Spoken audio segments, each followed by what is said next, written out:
Hey friends, what's up? Welcome back to Babylon Talmud. Today we're studying Daf Chav Tes, Daf 29 of Masechta Rosh Hashana. Friends, Daf Chav Tes talks about, the first part kind of talks about being motzee people, their obligation, which I think is kind of an interesting sugya. And with that, we conclude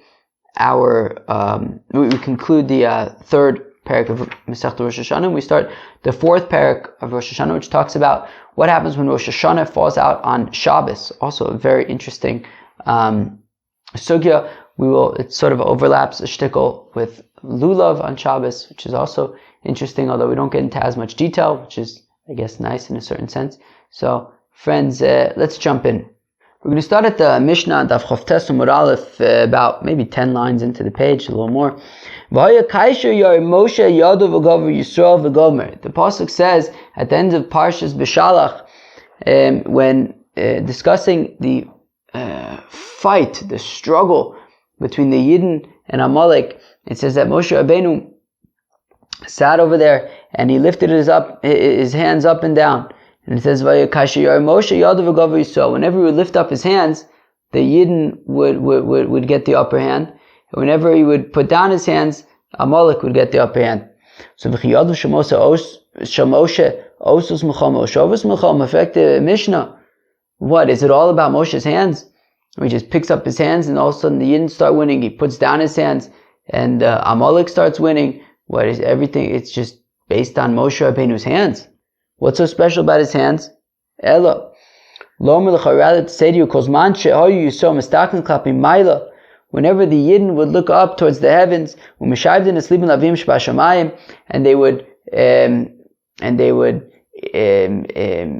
don't know, how do you translate that? Sort of enslave their hearts, like, I don't know. They would, how's that?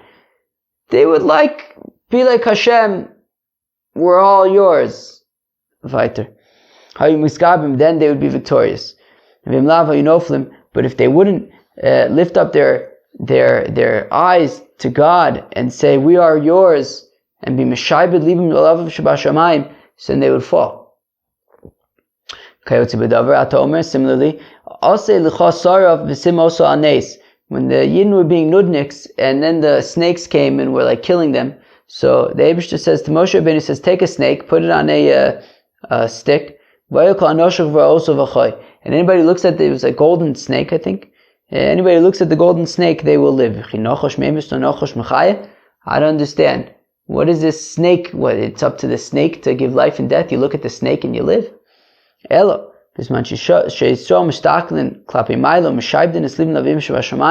Whenever the Yidden look up towards the heavens and the Meshaibed Libim Lavish Bashamayim, so then they would be healed. But if they wouldn't do that, so then they would just dissolve away. And who wants to dissolve away, Lamaise? A deaf fellow, a foolish fellow, a small fellow, cannot be motzee other people, discharge other people of their obligation to hear the shofar. This is the rule. Somebody who is not obligated in a certain matter, may not discharge other people of their obligation. In order to discharge other people of their obligation, you yourself have to be obligated. It says the Gemara Tanur Rabbanon, the rabbis taught, everybody is obligated to blow shofar. Kohanim, Levim, v'Yisraelim. That includes Kohanim, Leviim, and Yisraelim. Gerim, v'avodim, shuchorim. Converts, freed slaves, right? A non-Jewish slave who is freed becomes a Yid. V'tumtum v'androginus.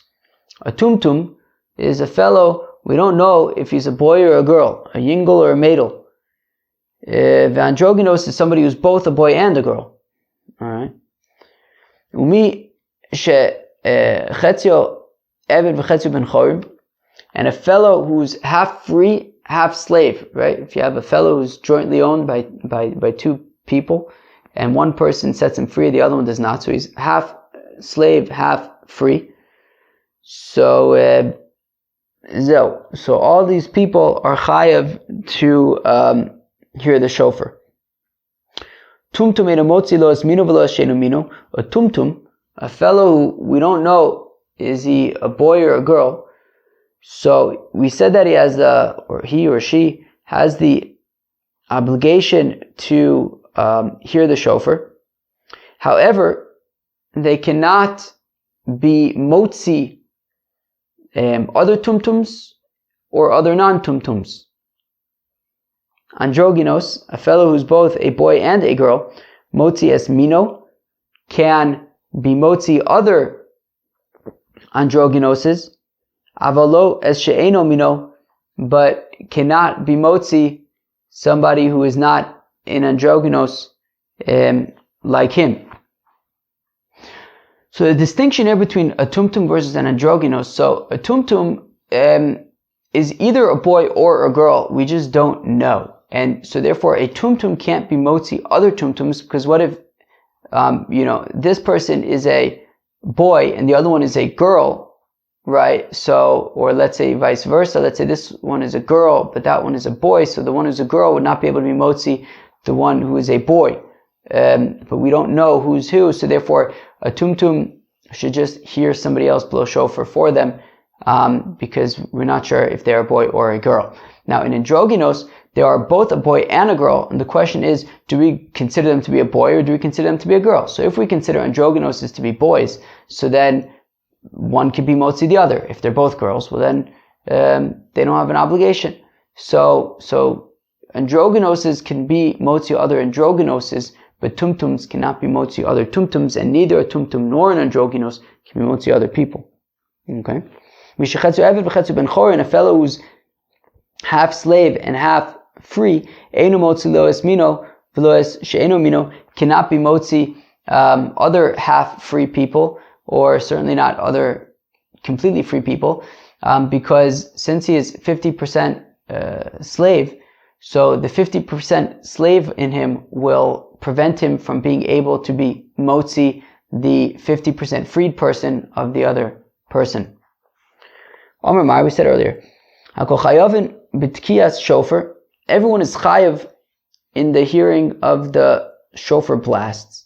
Kohanim, Levim, Yisrael. That includes Kohanim, Levites, and Yisrael. Pshita. Isn't that obvious? First we say everybody's chayav to hear the shofar, right? And then we go into detail. Kohanim, Levim, and Yisraelim. Isn't that obvious? I mean, that's like the basic, everybody being obligated kind of thing. If they're not obligated, then what do you mean by everybody's obligated? I mean, if you just said everybody's obligated to hear the shofar, I would say memela. Okay, Kohanim, Levim, Yisraelim. Why do I have to? I don't understand. Like, what's the further detail over here? And for the Gemara, Kohanim, it's trichale. Well, the Chiddush is about the Kohanim. I may have thought, well, the pasuk says a day of shofar blasts it should be for you. So I might think that a Yom Trua, 1 day a year of shofar blasts, so I might think that applies only to people who in fact only have 1 day a year of shofar blasts. Like me, I'm a regular old Joe. I have 1 day a year of shofar blasts. So I would think that maybe the obligation to hear the shofar applies to regular Joes like me. But a Kohen who throughout the year, right? These Kohanim, these Kohanim, there are blasts throughout the year. The pasuk says, that throughout the year, on Rosh Chodesh, on festivals, they blow the chatzotzris with the korbanos. So it isn't a 1 day a year thing for Kohanim. Throughout the year, there are certain occasions when there are blasts throughout their workday. So I might think that maybe shofar does not apply to them. Kamash Malon. So therefore they come to teach us. So therefore what the Mishnah is teaching, or this Brisa is teaching, is that actually Kohanim do have an obligation to hear shofar, even though they hear blasts throughout the year. Frakti Gemara, Midami. For 1 second. Who says that the blasts that they hear throughout the year are relevant over here? Hasam chatzotzos v'achashofar.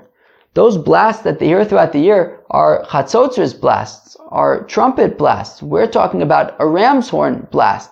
Maybe, right? There's only one day a year where the Kohanim hear a ram's horn. The rest of the year, these blasts are trumpet blasts. It's a different thing. Rather, what we need to teach when we say Kohanim, Levim, and Yisraelim is to say, Sakadaite Chamina. I may have thought to say, since we learned in our Mishnah that Yom Kippur of Yovel is equal to Rosh Hashana, the Tkiyah v'lebrachis, for the shofar blasts as well as for the blessings in Musaf. Mandi isei b'mitzvah sayovel isei b'mitzvah de Rosh Hashana. So I may have thought that since we draw a parallel between Yovel and Rosh Hashana, so I might think that the mitzvahs of Rosh Hashana only apply to people for whom all the mitzvahs of Yovel apply.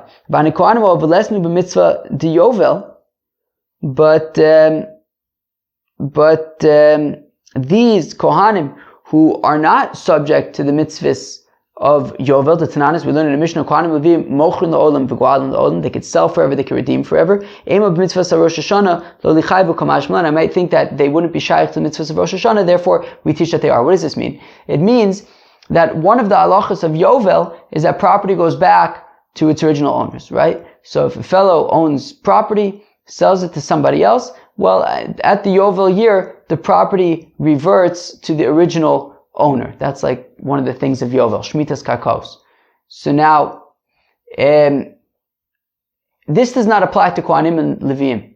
That a Kohen or a Levi can always buy back their property even, right, it doesn't revert at Yovel. Right? If a Kohen or a Levi sells a property, it doesn't revert as Yovel, but they can also always buy it back no matter what, right? These laws, right, there are certain laws, for example, also, if I sell a property in a walled city, I have 1 year to buy it back. If I don't buy it back, then I can never buy it back. These halachis don't apply to Kohanim and Levim, right? A Kohen and a Levi can always, buy back the property whenever they want, but also at Yovel, their properties that they've sold don't revert. So I might think that since Yovel, in this respect, does not apply to Kohanim and Levim. So, since we draw a parallel between the mitzvahs of Rosh Hashana and the mitzvahs of Yovel, I might think, well, if certain halachas of Yovel don't apply to Kohanim and Levim, so then maybe also shofar doesn't apply to Kohanim and Levim. Therefore, we need the Brisa to teach us that everyone is chayiv in shofar, even Kohanim and Levim, who are not, shaykh to Shmitas Karkos, but nonetheless, they are shaykh to Tkiyah shofar. So let's read that again. So, Sakadaitech, I may have thought to say, Hol v'tnan, since we learned in the Mishnah, Shavah Yovel, Rosh Hashana, the Tkiyah, the Brachos, that Yom Kippur of Yovel is like Rosh Hashana for shofar, the halachos of the shofar, as well as the brachos in Musaf. Man yisei b'mitzvah sayovel, yisei b'mitzvah de Rosh Hashana. I might think that specifically people who are shaykh to all the mitzvahs of Yovel are shaykh to the mitzvahs of Rosh Hashana. V'ani Kohanim Levim, these Kohanim Levim, hov v'lesnu b'mitzvah de Yovel. Right, since they are not shaykh to the mitzvah of Yovel. The Tananis, we learned in the Mishnah, Kohanim v'Levim, mochrin l'olam v'ko'alim l'olam. That Kohanim and Levim can always sell their properties and always buy it back, no matter when. And it does, and Yovel, right, and whatever they sell, right, if they sell the properties, it doesn't go back at Yovel. And the aim of the mitzvah de Rosh Hashana lo l'chayv. So I might think that maybe they're not chayv in the mitzvah of shofar. So Kamash Milan, therefore the Brisa is teaching that Kohanim and Levim taka are shaykh to the mitzvah of shofar nonetheless.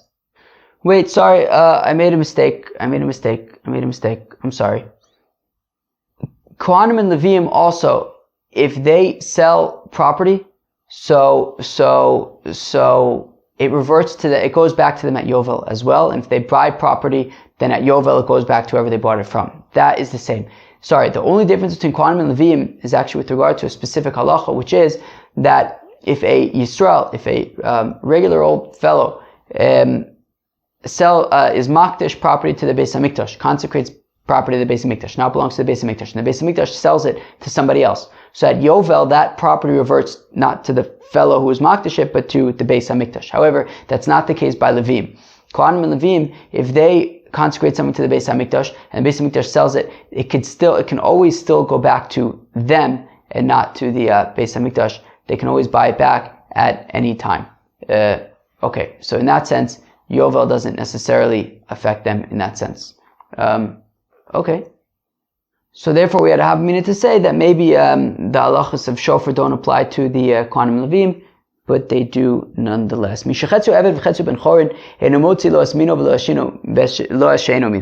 said the Mishnah that a fellow who is 50% free and 50% slave, so he's unable to be motzee other 50% free, 50% slave people, nor completely free people. And that's because since he is 50% slave, so even if he wants to be motzee another fellow is 50% free, 50% slave, but that other fellow is 50% free. And the 50% slave in him is unable to be motzee the 50% free in the other fellow.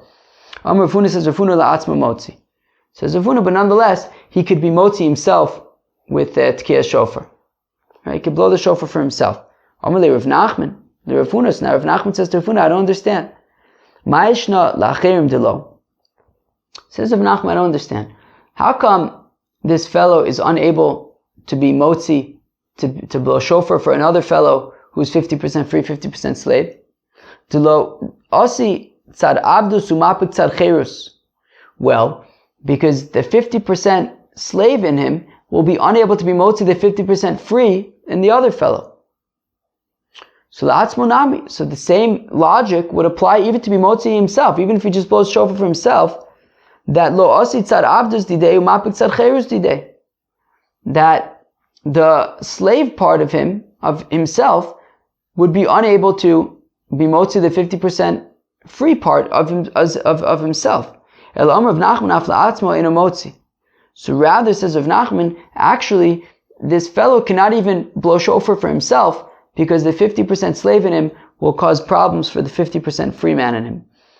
Tananam Yochim, we talk also learn in a brayso like this, Mishachetzu Eved v'chetzu ben chorin, a fellow who's half free and half slave, af la'atzmo eno motzee, he even cannot be motzee himself, the obligation to hear shofar, because of the 50% slave in him.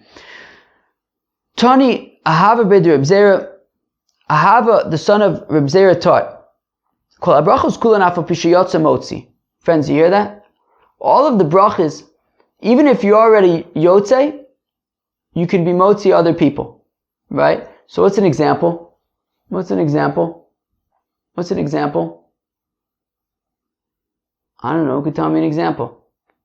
I mean, an example is like Kiddush, but we're going to see in a second, like Kiddush is like, it's a little bit more complicated, but basically when it comes to a bracha of a mitzvah, as Rashi points out, right, the mitzvahs, that all Yidden are responsible for one another. And therefore, even if I already was Mekayim a certain mitzvah, I could still, make the bracha for you to be motzee you your obligation. Now, the difference being, the exception being Birkos Hanenin, right? Things like bracha on bread or bracha on wine, that if I have not yet, so if I, let's say I'm going to drink some wine, so if I haven't yet made a bracha on the wine, so I can make a bracha and also be motzee you, that's fine. But if I already made a bracha on wine, I can't make another bracha on the wine for you, because that's a Birkos Hanenin, as Rashi points out, she'enon chova, that there's no obligation to make these brachas, just as we learned in Masechta Brachas, that you're not allowed to get benefit from the world without first making a bracha.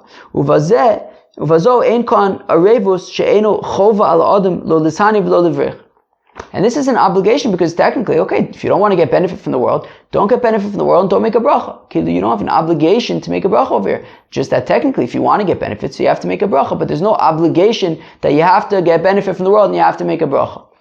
So therefore, you can't be motzee other people. But a bracha on a mitzvah, so then you can make the bracha and be motzee other people. Boi Rochba, so now Rochba asks the question. He says, Birkas alechem shel matzah, or Birkas hayayin shel kiddush hayom, mahu. So now Rochba asks a gvaldig kasha, which is, what about at the Pesach Seder? So there's a chiyuv to eat matzah. So there's the bracha of alachilas matzah. Okay, so memele, I could be motzee somebody else the bracha of alachilas matzah because we all have the obligation. So I could be motzee somebody else. I'm obligated. I could be motzee somebody else. Even if I was already yotzei my obligation of eating matzah, I already ate matzah, but I could still make that bracha of alachilas matzah for somebody else. But there's a problem here. There's a technicality over here. You don't just make the bracha of alachilas matzah. You also make the bracha of motzee lechem min haaretz. So if I have not yet said motzee lechem min haaretz for myself, so memele I could say motzee lechem min haaretz, I could say alachilas matzah for myself, for other people.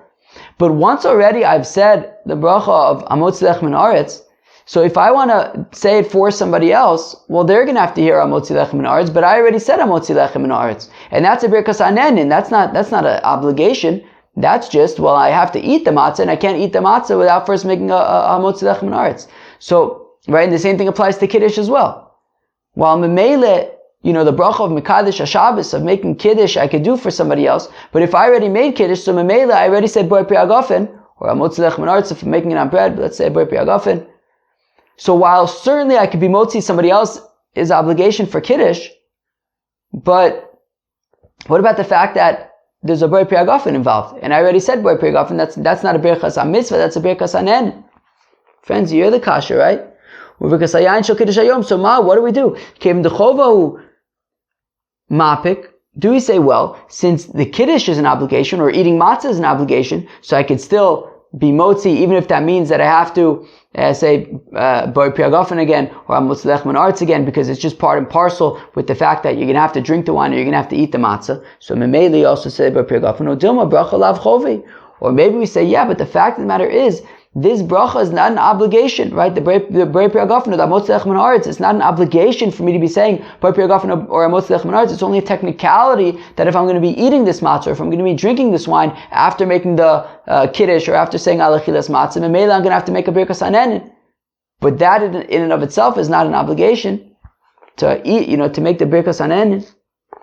So Tashma the Amr Rav Ashi, come here that says Rav Ashi Kavinu Be'er Papi, that when we buy Rav Papi have Mekadesh lan, so you'd make Kiddush for us. So say Bor Pri Hagafen, Mekadesh Shabbos, V'chiava Osi Arise Midavra have Mekadesh lu. And when the sharecroppers would come in from the field, he would make Kiddush Nachamo. He would make Kiddush again. So from there we see that even if you already said Kiddush, you could say it Nachamo, you could say it again to be motzee somebody else, even including the Bor Pri Hagafen. Tana Rabbanan the rabbis taught, Lo yifros adam prusa le'orchin, ela im kein ochel imoim. So a fellow should not, make a bracha on bread for other people unless he's eating with them, right? So if you have a whole bunch of friends over, and you make a bracha on the bread, and you're eating with them, so make a bracha of motzee, you eat, they eat, everybody eats, givaldik. But if he himself is not going to be eating the bread, so then he shouldn't just be making the bracha of motzee for other people, because there's no obligation here to be eating bread, and therefore it's not like Kol Yisrael or even Zebazeh that even that we're all obligated, we're all in this together. No, there's no obligation to eat bread, and therefore just don't have any bread and don't make the bracha. But if you're eating with them, so then you can make the bracha for them, for yourself and for them. Fine. But he can make a bracha and divide bread for his children and the other people in his house in order to teach them how to make brachas and to do mitzvahs. When it comes to Hallel, when it comes to Megillah, even though a fellow already read the Megillah, already said Hallel, he could still be motzee other people, mistama, for the same reason, because it's an obligation, I guess, even if it's midrabanan, but it's still an obligation to recite the Hallel and to read the Megillah. So even if you already were Yotzei, you can be motzee other people. Super interesting. And we will come back to Perek Ra'u Bezdin. And now we begin the fourth Perek of Masechta Rosh Hashana. Yom Rosh Hashana Shchalios b'Shabbos. So what happens when Rosh Hashana is on a Shabbos? B'Mikdash are you token? So in the Beis HaMikdash, they would blow the shofar. The Beis HaMikdash, they would blow the shofar. Avalo b'Medina. But outside of the Beis HaMikdash, they would not blow the shofar on Shabbos, when it's Rosh Hashanah. Now, Mishacharev Beis HaMikdash, once the Beis HaMikdash was destroyed, Hiskin Rabban Yochanan ben Zakkai. So Ben Yochanan ben Zakkai made a takone, sheyutoken b'chol makom sheyesh bo bezdin. That any place where there's a court, where there's a bezdin, they could blow shofar when Rosh Hashana falls out on Shabbos. Amar Belazar lo iskim Rabbi Yochanan ben Zakkai ele b'yavne b'vad. Rabbi Belazar ben Aroch, no, Rabbi Belazar ben Shamua, he says that actually Rabbi Yochanan ben Zakkai's gezerah, his takana, was only in Yavne. As Rashi says, Shehoysa Sham Sanhedrin Gedola b'Yamav. That in Rabbi Yochanan ben Zakkai's days, that is where the Sanhedrin was. The big court was in Yavne. So says Rabbi Belazar, when Rabbi Yochanan ben Zakkai said that, after the destruction of the Beis Hamikdash, when Rosh Hashana falls out on Shabbos, they blow shofar wherever there's a bezdin, that's talking about Yavne. Amrlo, they said to him, Echad Yavne v'echad kol makom sheish bo bezdin. So they said, no, ma pitom. It's not just Yavne, it's any place where there's a bezdin. The Gemara is going to ask, so if that's the case, then what's the difference between what they said in the Tanna Kama? The Tanna Kama and these people replying to Rabbi Belazar are both saying that wherever there's a bezdin, they would blow shofar when Rosh Hashana falls out on Shabbos. So, okay, said it. Ve'od zos oisu Yerushalayim yisera al Yavne, and Yerushalayim was greater than Yavne with regard to blowing shofar on Shabbos when it's Rosh Hashana, to the extent that, with regard to shekol irshi roeh v'shomas v'krova, that any city that was able to see Jerusalem, was able to hear Jerusalem, okay, v'krova, and was close by, v'chol lavo, and you can come, I guess on Shabbos, I guess it was within the Tchum Shabbos, token. They could blow shofar over there as well. If Yavne lo, you token el bezdin bavad. Whereas in Yavne, they would only blow shofar in bezdin. So in that sense, even though in Yavne, as well as in Yerushalayim, when Rosh Hashana fell out on Shabbos, you were able to blow shofar. But in Yerushalayim, it wasn't just there, but also any place that could see Yerushalayim, it was close to Yerushalayim, could blow shofar as well. But in Yavne, it was limited to just Yavne. Which is actually kind of interesting, because we had just said at the beginning of the Mishnah that you blow in the Beis HaMikdash, but not in Medina. Yet over here we seem to be saying that any place that could see Jerusalem could also blow shofar on Shabbos also. So I guess we'll have to figure out what that means.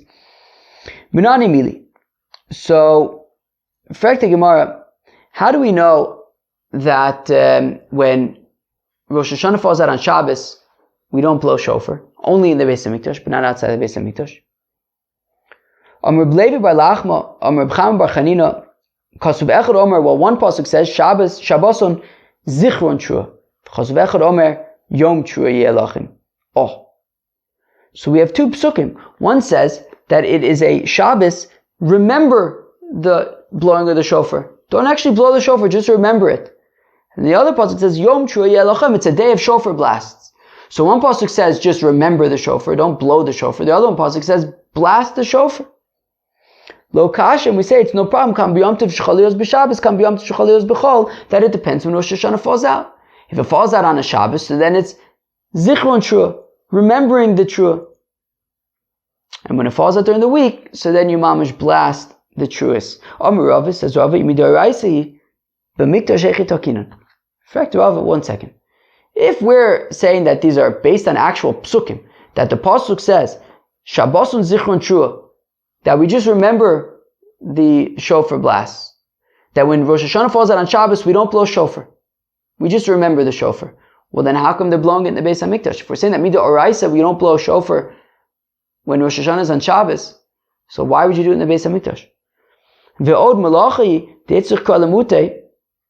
Now, is it actually a melacha anyways? Ve'atanit ve'shmuel, so in the Beis Medrash of Shmuel, kom lechaz avodah lo saisu, that when it says don't do any malacha that's an avoda, to the exclusion of blowing the shofar and taking bread out from an oven, that these are not malachas, they are skills. So we see that blowing shofar isn't actually a malacha. So it's not asur midoraisa, right? A, because it's a chokhmah, it's not a malacha, and B, if it was asur midoraisa, when Rosh Hashana falls out on Shabbos, so then how can you do it in the Beis HaMikdash? While we say in Shvus b'mikdash, they could do the Rabbanans in the Beis HaMikdash, we don't do the Oraisas. Hello, Amar Rava. Rather, says Rava, midoraisa mishra shari, that midoraisa, you're allowed to blow shofar on Rosh Hashana that falls out on Shabbos. However, for Rabbananu de Gazurbe, kidirabba. But the rabbis say that nonetheless, don't blow shofar when Rosh Hashana is on Shabbos, out of the concern that we saw in Masechta Sukkah with Rabbah. The Amar Rabbah says, Rabbah kol chayav mitkiyah shofar. Everybody is chayav to hear the shofar. Ve'ena kol b'kiyim mitkiyah shofar. But the problem is, not everybody knows how to blow shofar. And therefore we're concerned that, well, what if you have a fellow he's got a shofar, but he doesn't know how to blow it? So he's going to take it and walk Dalet Amos from Rishus HaRabim in order to learn how to blow the shofar on Shabbos. And we don't want him to do that. So therefore, Memele, we say not to blow the shofar on Shabbos. And in the Beis HaMikdash, in Shvus B'Mikdash, we weren't concerned about that. So therefore, in the Beis HaMikdash, we blow shofar even when Rosh Hashanah is on Shabbos, but outside the Beis HaMikdash, we do not, out of concern for Rabbah, the Gzeira de Rabbah, that Shema Yavirenu, Dalet Amos B'Rishus HaRabim, that we're concerned that he might carry it 4 Amos B'Rishus HaRabim to go learn how to blow shofar. This is the same reason why we don't shake the lulav when Sukkot is on Shabbos, and on Shabbos Sukkot, and also how come we do not read the Megillah when Purim falls out on Shabbos. Okay. So once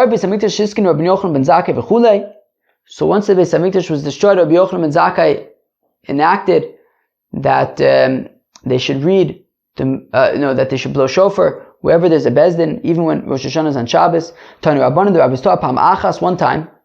Rosh Hashanah deos b'Shabbos. So Rosh Hashanah fell out on Shabbos. Vayukol Wisconsin, and all of the cities were coming to Yavne so that they could hear the shofar Rosh Hashanah on Shabbos. Amulan Rabbi Yochanan ben Zakkai, the Bnei Beseira. So Rabbi Yochanan ben Zakkai said to the Bnei Beseira, friends, do you remember the Bnei Beseira? Rashi says Gedolei Ador Hayu. They were like the greatest people in the generation. In Psachim Daf Samach Vav, there was the story with Hillel, when they said, right, that there's a fellow who came from Babylonia, his name is Hillel, he learned with Shmai and Avtalion. So the Bnei Beseira, they weren't sure about when when the Korban Pesach falls out on, when Erev Pesach is Shabbos, what do they do vis-a-vis Korban Pesach? So the Bnei Beseira didn't know the answer. So it's talking interesting. Over here we have a story with Rabbi Yochanan ben Zakkai and the Bnei Beseira. And Rabbi Yochanan ben Zakkai says to the Bnei Beseira, Niska, why don't we blow shofar? It was Rosh Hashana, it was Shabbos, everybody was coming to Yavne to hear the shofar. Amrulo, they said to him, Nidon, wait, before we blow shofar, we should first go over the sugya. Make sure that we're in fact allowed to be blowing shofar. Amruloim, Rabbi Yochanan ben Zakkai said to them, Niska v'achar kach nidon. Let's, first blow shofar and afterwards we'll open up the Gemaras. Nachashataku, Amrulo nidon. So fine, so they went along with Rabbi Yochanan ben Zakkai, they blew shofar. After they blew shofar, they said, okay, now let's look up the halacha. Amrleim kvar nishma keren biyavne ve'in meshivin lachar ma'aseh. Rabbi Yochanan says, at this point, we already blew shofar, there's really no point in looking up the halachas at this point because, let's say it turns out that we shouldn't be doing it, so then that wouldn't look very good. We already kind of did it, so that's that. Yeah, super interesting story over there. Super interesting story. Wow. Rabbi Yochanan ben Zakkai and the Bnei Beseira. Very, very interesting. Okay. Amr Rabbi Lazar says, Rabbi Lazar Liskin Rabbi Yochanan ben Zakkai ele b'Yavne b'vad. Rabbi Lazar says that the takana of Rabbi Yochanan ben Zakkai was only in Yavne. Amrlo, they said to him, Echad Yavne ve'echad kol makom sheish bo bezin. So Rabbi Yochanan ben Zakkai had said that, after the Beis HaMikdash was destroyed, so they would blow shofar when Rosh Hashana is on Shabbos, any place where there's a bezdin. Rabbi Lazar says, no, Rabbi Yochanan ben Zakkai was limited to Yavne. They then responded to him and said, no, it's wherever there's a bezdin. So, in fact, the Gemara, Amrlo anu Tanakama. Well, Tanakama, right? Tanakama had said Rabbi Yochanan ben Zakkai is Gezerah his takana was for anywhere where there's a bezin. Rabbi Elazar says no, it's only in Yavne. And then they say no, it's wherever there's a bezin. So aren't the last people saying the same thing as the first people? So Ika beinayu beidina da'akroi. The nafkamina is, well, what happens if you have a sort of like pop-up bezdin? So according to the Tanakama, it would apply there as well. Whereas according to the people who responded to Rabbi Elazar, it would be, you would have to have like a fixed, like a proper bezdin, not just like a pop-up bezdin. Okay. Sounds like a lot of fun. Friends, that was Daf Chavtes of Masechta Rosh Hashana. First we talked about, first of all, there were those interesting Gemaras in the Mishnah, talked about Moshe Rabbeinu lifting up his hands, putting down his hands, the snake that they would look at and get healed. They said, look, at the end of the day, it's not about Moshe lifting up his hands and putting down his hands, and it's not about the snake. It's about, thinking about God. That's ultimately where the salvation lies. Then we talked about that everybody is, who is obligated to hear the shofar. We said that anybody who's obligated in something is able to be motzee other people of doing it. So therefore, a fellow can blow shofar for other people. Oh, that's a good example, I guess. I was looking for an example earlier of what's a bracha you could do for somebody else. So al tkiyah shofar, right? I can make a bracha for you on the shofar. And then we talked about interesting things like a distinction between mitzvahs versus hanaz. So for example, while I could be motzee you in your chiyuv to hear the shofar and make the bracha for you, but I can't make a bracha of hamotzi lechem min haaretz for you. But if I'm eating bread, so then I can make hamotzi lechem min haaretz to be motzee you as well. The interesting question came up in the context of what about, like, for example, eating matzah, or what about making kiddush?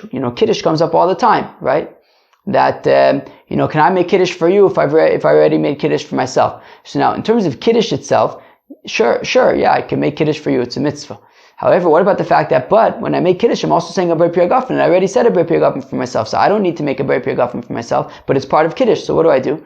So we saw that Rav Ashi said when he was by Rav Papi, he would make kiddush for the sharecroppers, even though he already heard kiddush himself, and he would say ber piyah gafen, and that was okay. Then we said that we got to the new parak, and we said that when Rosh Hashana falls out on Shabbos, so they would blow shofar in the Beis HaMikdash, but not outside of the Beis HaMikdash. So the question is why? So first we wanted to say, well, the pasuk says Zichron Trua, that there's a pasuk that talks about remembering the Trua, not blowing the shofar, but remembering the shofar. So we wanted to say that that's talking about when Rosh Hashana falls out on Shabbos. But Rav had a problem with that because he says, well, if it's Midoraisa, then how could they do it in the Beis HaMikdash? So rather, Rav explains that